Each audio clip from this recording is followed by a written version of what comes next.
dia a todos, amém? A paz do Senhor Jesus. Eu gostaria de compartilhar nessa manhã algo a respeito de propósito e herança espiritual, tá?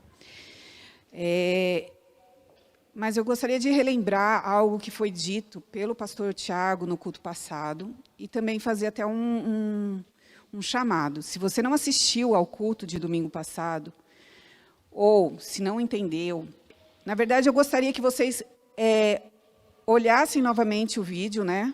Fossem e assistissem ali, a gente tem no canal do YouTube a pregação.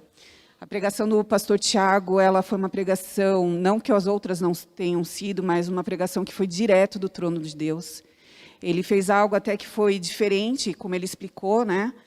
Ele tem tudo programado, é uma pessoa extremamente diligente e ele não recebia a palavra e o Senhor liberou, né, nos últimos minutos ali do segundo tempo, né? Passado dos 45. E relembrando aquilo que o pastor Tiago falou, ele falou a respeito das salas que a gente encontra nos palacetes, naturalmente, né? Quem já visitou algum palácio, a gente vai adentrando as salas, dormitório, a sala do trono. Mas o pastor Tiago nos trouxe a revelação de que, assim como no natural a gente visita um palácio e encontra essas salas, no reino dos céus, no palácio do Senhor, vamos assim dizer, nós também temos essas salas. E ele mencionou 3 salas. Ele mencionou a sala do banquete, onde ele falou a respeito da intimidade, onde ele falou do momento onde a gente recebe do amor do Pai, o amor do noivo para com a noiva. Amém? Ele também falou sobre a sala do trono e fez menção ao livro de Esther. A sala do trono é onde os decretos do Senhor são liberados para o povo dele e individualmente para cada um de nós. Amém? E ele falou sobre a sala dos tesouros. E eu fiquei muito eufórica, tanto é que na saída eu falei assim, pastor, eu sei porque o Senhor te deu essa palavra, porque quando o Senhor iniciou a palavra falando sobre a sala dos tesouros, você deu o pontapé inicial, você trouxe a introdução daquilo que eu quero compartilhar com vocês essa manhã. Amém? E eu fico fascinada com isso, porque ele na casa dele, eu na minha casa, é o mesmo Espírito e ele conversa com todos nós. Amém? E por que o pastor Tiago ele trouxe a existência da sala dos tesouros para nós? Porque este é o momento em que a gente tem que entender que este é o momento de se trazer as riquezas que existem na sala do tesouro para o mundo natural. Amém? Esse é o nosso momento, de trazer da sala dos tesouros as riquezas. E eu quero compartilhar com vocês 2 formas de como a gente traz essas riquezas. E, às vezes, elas se confundem. Que eu vou falar sobre propósito e herança espiritual. Como assim elas se confundem? Às vezes, a riqueza espiritual é o desenvolver do propósito, mas também é o resultado daquilo que você obtém como riqueza. Amém? A mesma coisa é a herança. Mas antes de começar a falar sobre propósito, eu tenho essa necessidade de explicar algo. Quem estuda filosofia e história sabe que a gente tem uma mente mais fragmentada, o Maurílio, o Marcos pode até explicar mais isso, e isso vem do nosso conhecimento ocidental, que é do conhecimento grego. Então, a gente tem quase que um entendimento e um aprendizado compartilhado, diferentemente do conhecimento e do aprendizado que é dado no mundo oriental, que é uma coisa mais global, holística, total. Então, quando a gente recebe as coisas diante desse pensamento grego, a gente tem uma tendência a separar as coisas. E quando eu falar de propósito aqui, gente, propósito espiritual, não significa dizer somente a respeito dos ministérios que a gente desenvolve ou daquilo que a gente desenvolve na casa do Senhor, amém? Para quem convive com famílias de origem hebreia, né, os judeus, vai perceber que a diligência de um pai judeu para sair ao trabalho é a mesma diligência, ele dá a mesma importância para quando ele vai se reunir com os irmãos dele na sinagoga. Não existe a diferença, porque eles entendem que não existe uma diferença entre o secular e o espiritual. Tudo é a mesma coisa, porque tudo é do Senhor e tudo é para Ele. Amém? Então, existem pessoas que vão desenvolver esse ministério dentro da igreja fazendo a obra. Porém, existem outras pessoas que vão desenvolver o propósito do Senhor no meio secular, através das suas profissões. Amém? Quando a gente expande o reino do Senhor, não importa se você faz isso como um pastor, como um evangelista, ou se você faz isso como um empresário, como uma médica, como um engenheiro, como um professor. Amém? Vamos para a leitura do texto de 2 Samuel 7, a partir do versículo 1. Todos acharam? Vou iniciar a leitura, 2 Samuel 7. E sucedeu que, estando o rei Davi em sua casa, e tendo o Senhor lhe dado descanso de todos os seus inimigos em redor, disse o rei ao profeta Natã: Eis que eu moro em casa de cedro, e a arca de Deus mora dentro de cortinas. E disse Natã ao rei: Vai e faze tudo quanto está no teu coração, porque o Senhor é contigo. Porém, sucedeu naquela mesma noite que a palavra do Senhor veio a Natã, dizendo: Vai e dize ao meu servo Davi: Assim diz o Senhor: Edificar-me-ás tu uma casa para minha habitação? Porque em casa nenhuma habitei, desde o dia em que fiz subir os filhos de Israel do Egito, até o dia de hoje, mas andei em tenda e em tabernáculo. Em todo lugar em que andei, em todos os filhos de Israel, falei porventura alguma palavra a alguma das tribos de Israel, a quem mandei apacentar o meu povo de Israel, dizendo: Por que não me edificais uma casa de cedro? Agora, pois assim dirás ao meu servo Davi: Assim diz o Senhor dos Exércitos. Guardem isso. Assim diz o Senhor dos Exércitos: Eu te tomei da malhada, de detrás das ovelhas, para que fosse soberano sobre o meu povo, sobre Israel. E fui contigo por onde quer que foste, e destruí a teus inimigos diante de ti, e fiz grande o teu nome, como o nome dos grandes que há na terra. Amém? Até aqui. Pai, eu te peço em nome de Jesus que a tua sabedoria recaia sobre minha vida, Senhor, agora neste momento. Pai, que eu tenha a sabedoria de transmitir aquilo que o Senhor deseja declarar e ensinar aos teus filhos nesta manhã. E que eles recebam em nome de Jesus também dessa sabedoria do alto, Senhor, para que possam entender aquilo que será ensinado nesta manhã. Como colocar em prática, Senhor, e que isso, em nome de Jesus, pelo Teu Santo Espírito, seja testificado aos corações dele. Então, a gente tem aqui, nesse livro de 2 Samuel, as passagens da história do reino de Israel após a morte de Saul. E nessa passagem, a gente verifica que Davi se encontra num tempo de paz, ou seja, Davi, que era um homem de guerra, por isso que o Senhor se dirige a Davi, o Senhor dos Exércitos, é assim que ele se identifica a Davi. Ele se encontra num momento de paz. E nesse momento de paz, o profeta Davi, ele verifica que o rei Davi verifica que ele mora numa casa de cedros, em algo construído, enquanto a arca da presença do Senhor se encontra no tabernáculo, envoltos em cortinas, e deseja construir uma casa para o Senhor. E ele expressa esse desejo ao profeta Natã, que de uma certa forma o abençoa. Vai e fazem tudo conforme está no teu coração. Só que a gente verifica que, no momento posterior, o profeta ele recebe uma revelação do pai dizendo: não, diga a Davi que ele não vai construir uma casa, que é essa leitura que a gente acabou de fazer.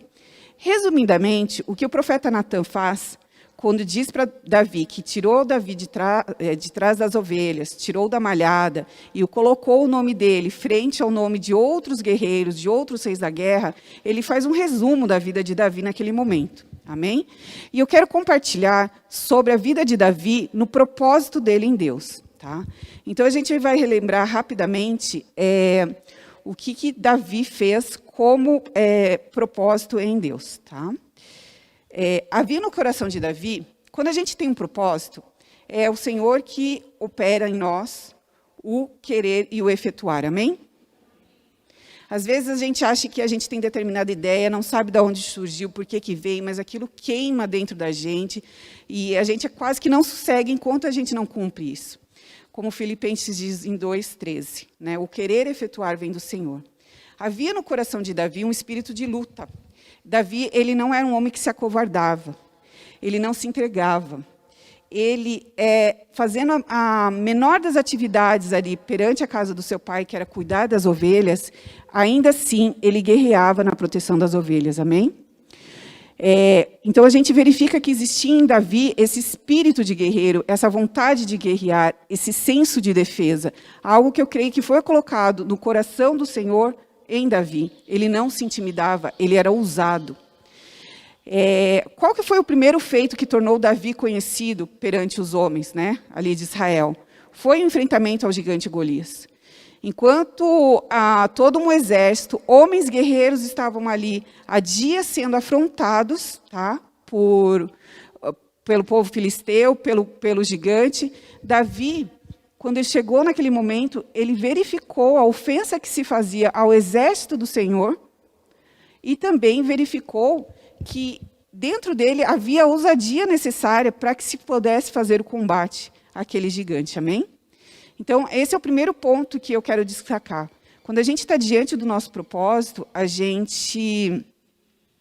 existe essa vontade, esse acalento, é uma necessidade e esse anseio, esse desejo de que se faça determinada coisa em nossas vidas, tá? O segundo ponto que a gente tem que prestar atenção, se nós estamos vivendo o nosso propósito, se aquilo que a gente tem é um propósito de Deus na nossa vida, é que o Senhor nos contempla com habilidades e dons necessários para o cumprimento desse propósito. A Bíblia ensina que, né, pelas passagens que a gente lê, que Davi ele foi forjado em ousadia e em coragem. Ele tinha uma habilidade, ele é muito destro no manuseio da funda, ou estilingue, como alguns conhecem. Mas, apesar de ter recebido essa habilidade do Senhor, ele pôs essa habilidade em prática, ou seja, ele agiu, ele não se acovardou. Nos momentos em que ele precisou defender as ovelhas do pai dele, ele fez. E com esse caminhar, ele desenvolveu as suas habilidades. Amém? Ousadia é um dom de Deus. A habilidade que Davi tinha veio do Senhor. A gente vê que na passagem que ele enfrenta Golias, os guerreiros, homens de guerra, forjados naquela missão, eles estavam amedrontados diante do gigante. Mas Davi não fez isso, ele não se amedrontou. E outra característica do desenvolver do propósito na nossa vida é que a gente tem tendência a desmerecer o pouco que a gente está fazendo ou desmerecer as etapas do processo. Eu acho muito interessante a passagem que explica Davi diante do rei Saul. Quando ele diz, eu vou, o rei Saul chega para ele e fala assim, mas menino, o que você já fez da vida? Imagina esse diálogo, né, para estar diante de um gigante. E Davi ele não desmereceu os pequenos começos. O que ele falou? Para defender as ovelhas do meu pai, eu ataquei, eu avancei em cima de ursos e de leões. Eu guerreei com ursos e leões. Aí eu fico imaginando, Davi, moço, boa aparência, ruivo, chegando diante de um rei, como o rei Saul, um rei guerreiro, e dizendo assim, não, pode deixar que eu sei fazer. Afinal de contas, eu matava leões e ursos. Não que os leões e ursos sejam animais pequenos, mas diante de toda uma complexidade que é uma guerra, eu acho que o rei Saul ficou assim, mas ele não teve alternativa. Mas Davi, ele não desprezou esse pequeno processo. E a gente tem o hábito de desprezar os pequenos processos, de achar que os pequenos feitos que a gente está fazendo hoje em dia não têm importância para aquele propósito que o Senhor tem lá para frente. Eu tenho a palavra de ministrar em nações, mas eu tenho que entender que as pequenas coisas que eu vivenciei tempos atrás é que me levarão para as nações. A gente não pula, não chega lá direto. Então, a gente não pode desmerecer o processo e nem desmerecer os pequenos começos. Amém? Então, Davi ele relata que ele tinha essa experiência e o rei Saul aceita Davi como um guerreiro frente ao rei Golias, ao gigante Golias. E aí a gente verifica também que na passagem fala que Davi tenta usar as armaduras de Saul, mas ele não consegue. Por quê? porque ele não foi forjado naquilo, ele não foi treinado, as armaduras eram muito pesadas, não cabiam, não se amoldava a Davi. E ele fez conforme ele tinha sido treinado naturalmente, usando a funda ou o estilingue. Outra coisa, quando a gente se encontra diante do nosso propósito, as coisas elas não vão acontecer facilmente, né? O propósito de Davi, nessa passagem que eu li, era ser rei perante Israel e também ser um guerreiro em defesa do povo de Israel. E, assim como a gente, Davi também enfrentou a resistência. Em 1 Samuel 17, 28, o irmão mais velho de Davi, quando ele chega na peleja, que ele foi enviado pelo seu pai para levar mantimentos aos seus irmãos, ele é confrontado. O irmão dele chega assim e diz: eu bem conheço a presunção do teu coração, a tua maldade, que desceste só para ver a peleja. Era como se ele chegasse assim: moleque, eu sei o que você veio fazer aqui. Isso daqui é um lugar sério, um lugar de guerra, e você veio por curiosidade. Você está aqui apenas para assistir uma batalha, assistir uma peleja, somente para saciar essa tua curiosidade. Mas o irmão dele não sabia que Davi estava ali para o início do cumprimento do propósito dele e também para que Golias fosse derrotado. Amém? Por que eu comecei falando da leitura de 2 Samuel 7, onde Davi ele deseja construir uma casa, mas fiz toda uma narrativa a respeito de como Davi cumpriu o propósito dele e as características do cumprimento de um propósito que a gente tem, que é o desejo, o querer, que é manifesto no nosso coração, o discernimento das habilidades e os dons que o Senhor tem, o treino nessas habilidades, o não desprezar os pequenos começos, as etapas do processo. E por que eu não fiz a leitura do texto do combate de Golias por Davi? Porque, na verdade, em 2 Samuel, quando Davi deseja construir o templo para o Senhor, o profeta Natã traz uma palavra de negativa do Senhor e, rapidamente, o Senhor descreveu qual que era o propósito. E em 2 Crônicas 28, se vocês puderem ir para lá também.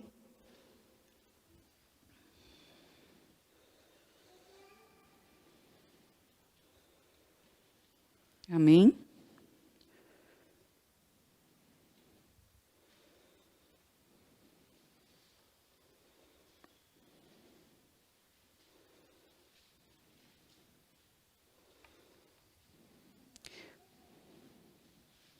Pessoal, desculpa, é 1 Crônicas 28.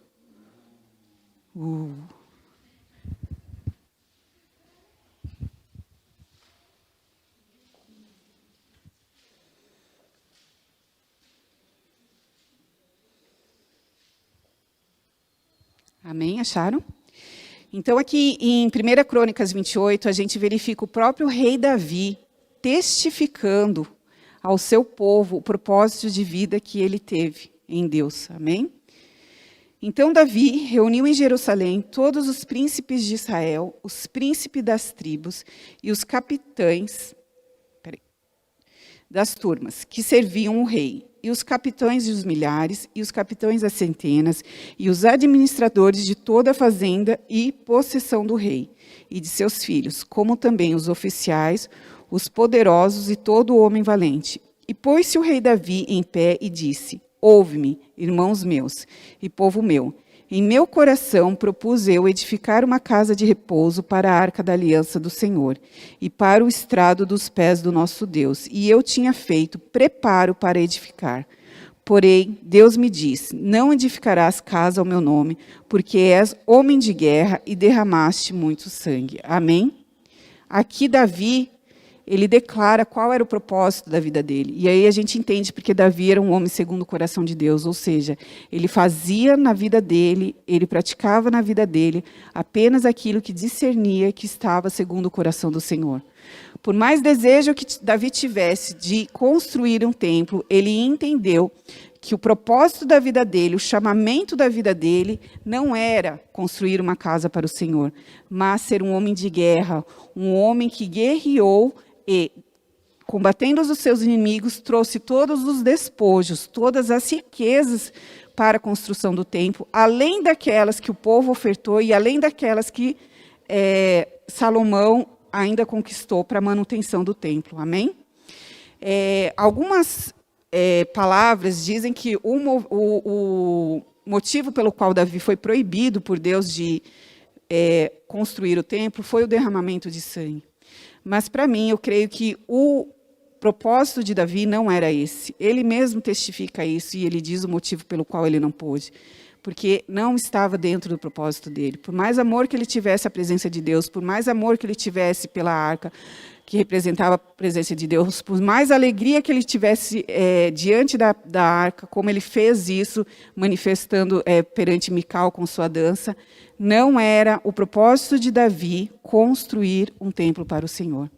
E isso é muito importante que a gente saiba, que quando a gente está fora do propósito do Senhor, a gente corre o risco de perder tempo, perder recursos e cometer erros, e muitas vezes até cair. Isso é tão importante na vida de Davi, que em 2 Samuel 11:1, Davi ele sai do propósito do Senhor por um tempo. Ali a gente verifica nessa passagem, que é a passagem do adultério de Batseba. Nesse versículo do capítulo 11 de 2 Samuel, diz o seguinte: existia um tempo em que se deveria sair para a guerra. Davi decide ficar em casa. Existia um tempo onde os reis deveriam sair para a guerra e Davi decide ficar em casa. E no seu lugar ele manda um guerreiro chamado Joabe. E aí, naquele momento, onde ele sai do propósito dele, onde ele deveria estar guerreando, mas ele não o fez e mandou outro em seu lugar, numa tarde, onde ele estava sem fazer nada, ele passeando sobre o lugar alto ali do palácio, né, que diz que é como se fosse uma varanda, ele vê Batseba se banhando e a deseja, e a gente sabe a conclusão dessa história. Então, quando a gente sai do nosso propósito, daquilo que o Senhor tem em Deus para a nossa vida, a gente corre o risco, sim, de cair. Amém?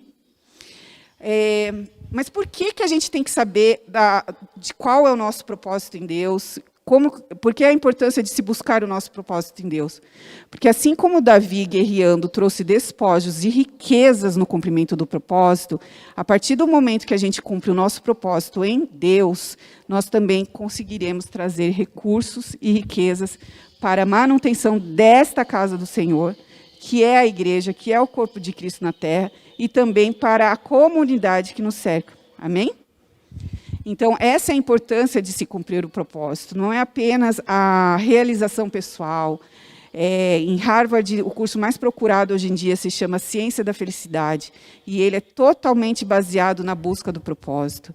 Eu acho muito engraçado que, se você assiste live, pesquisa a respeito de palestras que estão sendo feitas, seja por mentores, pessoas que trabalham com desenvolvimento humanos, coaches, etc. Não falando mal disso, o que eles ensinam para a gente é a busca do propósito, como alinhar o nosso caminhar com o propósito. E eu acho engraçado que muitos fazem as suas palestras com muita riqueza bíblica, com muito conhecimento bíblico. Alguns nem sabem que estão fazendo isso, outros sabem, mas a gente verifica, né, no decorrer daquilo que a gente está assistindo, que não existe um aprofundamento nisso. Né? Quantos de vocês já ouviram uma frase mais ou menos nesse sentido? Você precisa descobrir o seu propósito, porque você precisa deixar um legado. Quantos de vocês já ouviram sobre isso? Né? E o que não é um legado, senão uma herança espiritual? Amém? Então, eu quero fechar essa parte do propósito com o entendimento de que, quando o pastor Tiago trouxe sobre a existência da sala dos tesouros, é porque ali existem os tesouros para o cumprimento do nosso propósito, mas, ao mesmo tempo, ali existe o nosso propósito para trazer as riquezas do Senhor, que estão no mundo espiritual, para trazer as riquezas do Senhor para a terra. E por que eu digo riqueza do Senhor? Porque ele declara, a palavra nos ensina, que todo ouro e toda prata é dele. Amém? Agora eu vou iniciar algo a respeito da herança espiritual.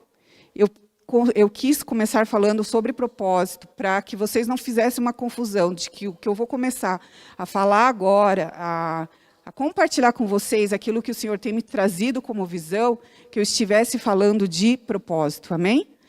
Não que eles sejam conceitos distintos, porque muitas vezes eles se confundem, mas é porque existe uma diferença entre propósito e herança espiritual. Se a gente voltar na leitura de 2 Samuel,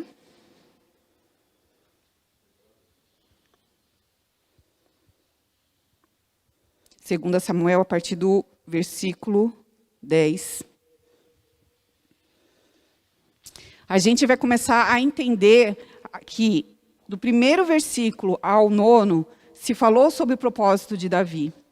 A partir daqui, se começa a falar sobre a herança espiritual que Davi recebeu do Senhor e que foi repassada aos filhos, tá? Através de Salomão e os 3 depois que vieram, mas também sobre a herança espiritual eterna que vem de Jesus, porque Jesus vem da linhagem de Davi, e, portanto, é a mesma herança espiritual que nós recebemos, porque somos cordeiros com Jesus Cristo, amém? Então, a partir do versículo 10, eu vou iniciar a leitura. E preparei lugar para o meu povo, para Israel, e o plantarei, para que habite no seu lugar e não mais seja removido, e nunca mais os filhos da perversidade o aflijam como dantes. E desde o dia em que mandei que houvesse juízes sobre o meu povo, Israel, a ti, porém te dei descanso de todos os teus inimigos, também o Senhor te faz saber que te fará casa. Quando teus dias forem completos e vieres a dormir com teus pais, então farei levantar depois de ti um dentre a tua descendência, o qual sairá das tuas entranhas, e estabelecerei o seu reino. Este edificará uma casa ao meu nome, e confirmarei o trono do seu reino para sempre.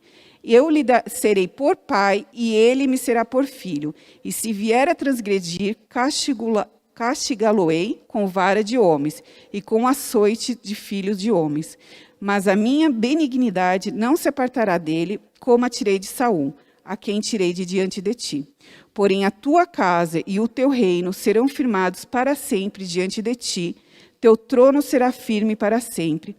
Conforme a todas estas palavras e conforme a toda esta visão, assim falou Natã a Davi. Amém? Glória a Deus. Então, a gente começa a entender aqui que houve uma segunda etapa na vida de Davi. Uma segunda etapa, que é uma etapa que nós vivenciamos até os dias de hoje, né? Que é o recebimento de uma promessa do Senhor que Davi receberia uma casa. Quando ele fala que Davi receberia uma casa, significa dizer que Davi receberia um reinado, uma dinastia. E essa dinastia ela é uma dinastia eterna, como eu já disse, porque ela finda em Jesus, que reinará sobre toda a nação, sobre todas as nações eternamente. Amém? E por que o Senhor ele trouxe essa questão da herança espiritual para mim agora? E eu vou começar falando a respeito de uma palavra que eu recebi, que foi onde o Senhor ele liberou tudo isso. Mais ou menos no mês de junho, eu fiquei sabendo que o profeta Tiago Sanz ele viria aqui para Curitiba. Aí eu comuniquei o pastor Guilherme, perguntei, né, a respeito, né, se ia, se não ia, e a gente acabou indo. Enfim, resumidamente, eu senti em meu coração de levar a Ana Carolina nesse culto. Algumas outras vezes eu já tinha convidado, ela não quis ir, não pôde ir, enfim. Mas nesse eu senti e ela aceitou. E quando eu fui lá, na verdade, eu fui buscar uma resposta para a vida dela, né, sobre o momento em que ela vive, no cumprimento do propósito dela. E o profeta ele liberou uma palavra sobre a minha vida, dirigida a mim, mas que contou desde a gestação da Ana Carolina até os dias de hoje. Amém? Do jeito do profeta Tiago, do jeitão dele, resumidamente, mas foi isso. Tanto é que o áudio foi ouvido por outras pessoas, no caso a pastora Patrícia, e até a pastora Patrícia brincou. O Tiago conheceu a Marta aos 18 anos de idade. E a palavra do profeta ele termina assim, dizendo que o Senhor ele estava dando uma ordem a um homem de autoridade, com caneta na mão, para que assinasse um documento. E quando quando eu visse esse documento, eu receberia uma grande vitória. E seria dado a mim por direito aquilo que eu não recebi até então. Amém? E o que eu achei mais maravilhoso de receber essa palavra foi que quando eu entrei no carro, não desmerecendo a Ana Carolina, mas existem níveis de revelações que são dados por uma questão de maturidade, apesar de que o Senhor pode pegar o Tobia e revelar muita coisa e ele abrir a boca aqui e falar. Mas assim que eu entrei no carro, eu falei assim, Ana Carolina, você entendeu o que ele falou? Ela falou assim, mãe, a parte final, ele estava falando do meu vestibular, não é mesmo? Aí eu falei assim, Eu falei assim, você sabe como se termina um concurso público, Ana Carolina? Ela falou assim, não. Todo concurso público se termina com a homologação de um concurso. E o vestibular não deixa de ser uma homologação do concurso. Então, o reitor, que é a autoridade competente, ele tem que terminar o concurso do vestibular, homologando. Esse ano a gente até percebeu, né, foi uma coisa bem notória, a federal cometeu uns erros, a homologação teve toda essa complicação, mas enfim. E por que isso tudo me chamou a atenção? Porque quando o profeta trouxe a palavra para mim, ele disse que aquilo seria me dado por direito. Só que, se você for pensar, né, nessa mentalidade fragmentada que a gente tem, eu falei assim, ok, mas como isso para mim é um direito, se quem vai receber é a minha filha? E aí eu faço um parêntese. Há muito tempo atrás, eu estava num fórum, tipo ICQ, alguma coisa bem antiga. E não sei por que cargas d'água, o tema era sobre a facilidade que o povo judeu tem de arrecadar riquezas. E nisso tinha um descendente, e ele falou algo que eu nunca mais esqueci. Ele falou assim, vocês querem saber por que o povo judeu é um povo próspero? E ele explicou. A primeira coisa que um povo judeu faz é investir na educação dos filhos. Ele falou assim, no mínimo, um judeu fala 3 línguas. O hebraico, a língua inglesa, porque é uma universal, e a língua do país onde ele está estabelecido, por causa da diáspora. Então, os judeus brasileiros falam português, os judeus argentinos falam espanhol, no mínimo 3 línguas. A segunda coisa que ele falou é o seguinte, toda a construção de riqueza do povo judeu, ela é compartilhada com a sua comunidade.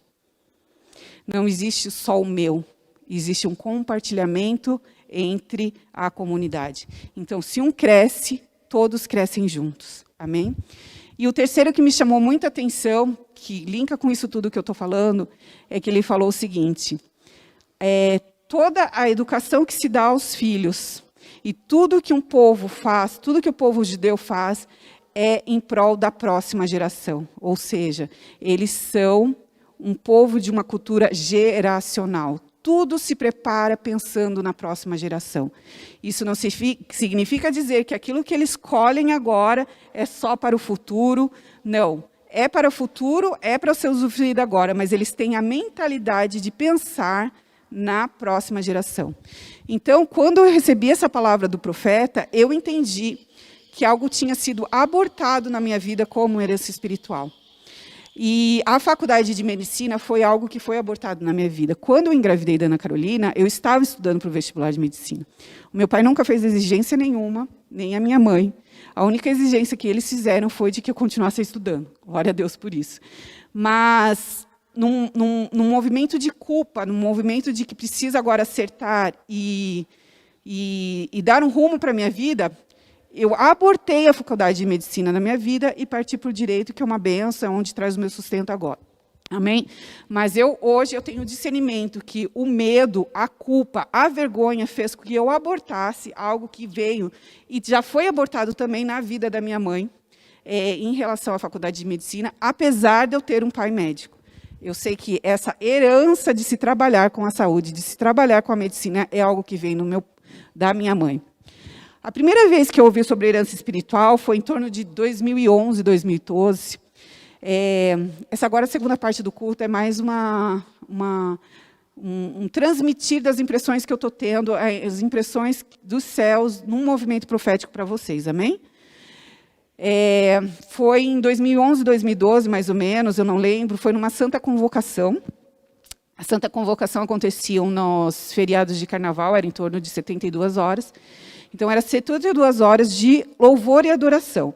Né? As igrejas ofertavam ali a sua equipe de louvor e alguns intercessores. E eu não lembro o motivo pelo qual eu estava na casa da minha mãe e comuniquei para ela, mãe, eu vou ter que sair, porque eu vou para a intercessão.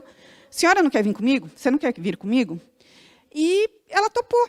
porque ela gosta muito da música, gospel, evangélica. Eu falei assim, enquanto você fica fazendo as suas orações, eu fico ali intercedendo, e ela foi. Então, chegando lá no local, uma das primeiras pessoas que eu avistei foi o organizador do evento, o Fabiano, alguns conhecem, e eu fui cumprimentá-lo. E no que eu fui cumprimentá-lo, a minha mãe veio junto, e eu apresentei o Fabiano para minha mãe. E ele estava sentado assim numa longarina. Eu falei assim, Fabiano, essa é minha mãe. Ele olhou para ela, deu um sorriso, e a única coisa que ele fez foi esticar as mãos. Ele esticou as mãos assim, e ela automaticamente respondeu o gesto dele, projetando as mãos dele sobre as mãos dele. E, para quem conhece o Fabiano, eu não sei agora, mas ele tinha, na época, um hábito de se expressar toda hora. Ele falava assim, uau, uau. E quando a minha mãe colocou as mãos sobre a mão dele, ele fez assim, uau, agora eu sei de onde vem a tua herança espiritual. Eu fiquei ali com os olhos arregalados, né? Tipo, 10 anos atrás, querendo entender sobre o que ele estava falando, o que ele iria falar, o que eu iria aprender com aquilo naquele momento. Mas da mesma forma que ele fez, uau, agora eu sei de onde vem a sua herança espiritual. Ele recolheu as mãos, minha mãe recolheu, eu fiquei olhando para ele, ele continuou conversando com outra pessoa e acabou, eu nunca mais fiquei sabendo de nada a respeito disso. Procurei estudar a respeito de algumas coisas, mas eu acredito que existe agora um momento para a liberação e a revelação do que significam as heranças espirituais sobre as nossas vidas, amém? Um outro parênteses que eu quero fazer, até em respeito a Efésios 4:8, né, que eu falei semana passada, a tendência que a gente tem de não pensar naquilo que é bom, naquilo que é verdadeiro, naquilo que é louvável. Toda vez que a gente pensa em herança espiritual, eu até fui procurar alguns livros, alguns estudos, palavras. Se você jogar herança espiritual no Google, só vem palavra de maldição. E eu sou adepta da seguinte filosofia. Se existe a nota de R$100 falsa, é porque existe a 100 verdadeira, correto? Se existe tanta palavra de maldição, e se existe a maldição hereditária, é porque existe a bênção hereditária, a herança hereditária benéfica. Mas os estudos, a maior parte dos livros, enfim, das pregações, é somente a respeito das maldições hereditárias, ao invés da nossa herança espiritual que nós temos no Senhor. E foi assim que eu entendi que era o momento de se liberar a respeito de heranças espirituais. Eu entendi que na palavra que o profeta Tiago me deu, o recebimento da faculdade vem como uma herança espiritual que foi abortada desde a vida da minha mãe, e que isso é uma promessa na vida da Ana Carolina. Eu gostaria muitíssimo de estar pregando essa palavra com a vitória já estabelecida, mas eu creio que no tempo certo eu volto aqui para fazer isso, amém? Outra lembrança que eu quero trazer é porque do momento de falar de herança espiritual agora.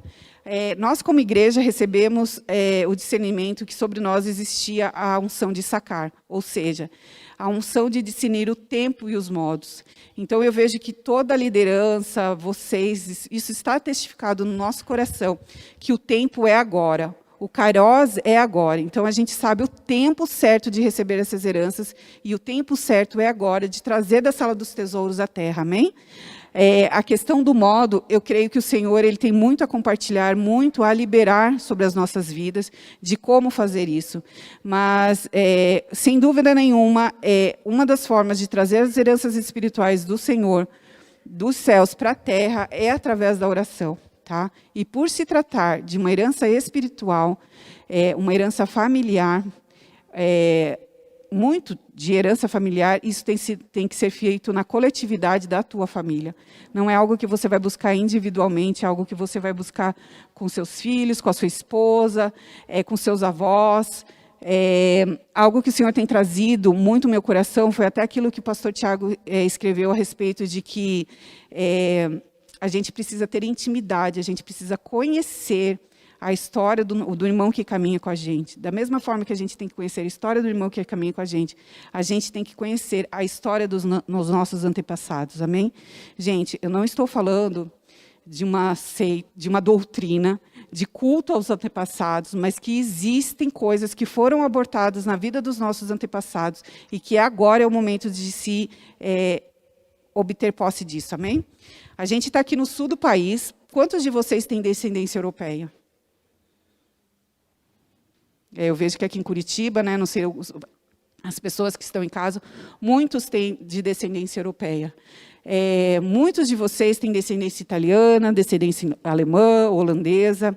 Eu não sou de descendência europeia, mas eu sou descendente de japonês. E muitos de nós estamos aqui no Brasil porque os nossos antepassados, fugidos da guerra, eles tiveram que abortar projetos, sonhos, processos criativos, para que pudesse se manter vivo. Então, esse é o momento do resgate de tudo que foi deixado para trás. Amém? De tudo que foi deixado para trás. Mortes prematuras, pessoas que se desviaram do caminho do Senhor, situações de doenças, que o inimigo colocou sobre a vida dessas pessoas, e por causa disso eles não cumpriram o propósito deles. Existe um caminho que já foi facilitado para nós, para que nós recebamos como herança. Eu lembro que há tempos atrás o Tiago, o Abraão, ele falou algo que me chamou a atenção. Ele falou assim: eu vejo que nesse tempo de Kairos as coisas vão vir mais fáceis. Não significa que as coisas vão vir mais fáceis simplesmente por virem mais fáceis. Existiu sim um tempo de semeadura, um tempo em que a gente plantou, mas também as coisas vão vir fáceis, porque boa parte do caminho que foi andado atrás, tanto por grupos familiares como grupos coletivos de igreja, estão aptas para que a gente traga para a terra. Amém? Até quero fazer um parêntese a respeito de... Como isso é bem profético, eu preciso falar isso. É algo que o Senhor ministrou até ontem mesmo ao meu coração a respeito de por que o movimento do Aviva Boqueirão saindo da Igreja Viva. Porque o Senhor está trazendo para nós, nessa manhã, e já vem trazendo a respeito das heranças espirituais. Ou seja, essa região ela foi povoada por muitos protestantes, vou dizer assim, protestantes, né, de linhagem alemã. Tem muita coisa que já foi aplanada, tem muito poço que foi cavado e que está entulhado.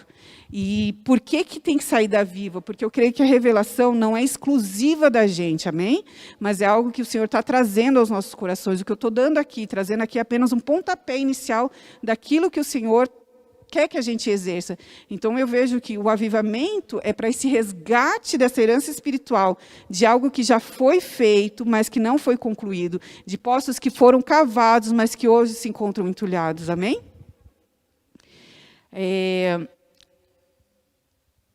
Voltando à questão da herança. Eu sinto de fazer aqui nessa manhã um momento de ministração, através de orações com as famílias que aqui se encontram, para que a gente ore como família, mas também para que a gente ore como igreja.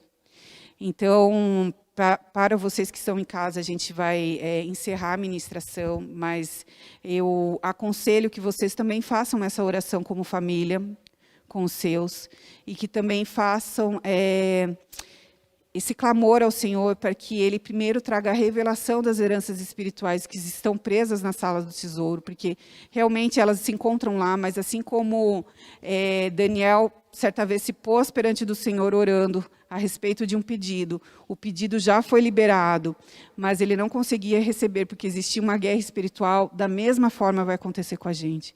A gente não pode esquecer que somos co-herdeiros de Cristo, ou seja, aquilo que Jesus tem, nós temos, mas isso não vai chegar de mão beijada, é necessária uma guerra. Essa guerra se faz através de jejum, essa guerra se faz através de oração, essa guerra se faz através de aconselhamento com pastores, com discernimento com pastores, com discernimentos com os irmãos mais maduros, amém?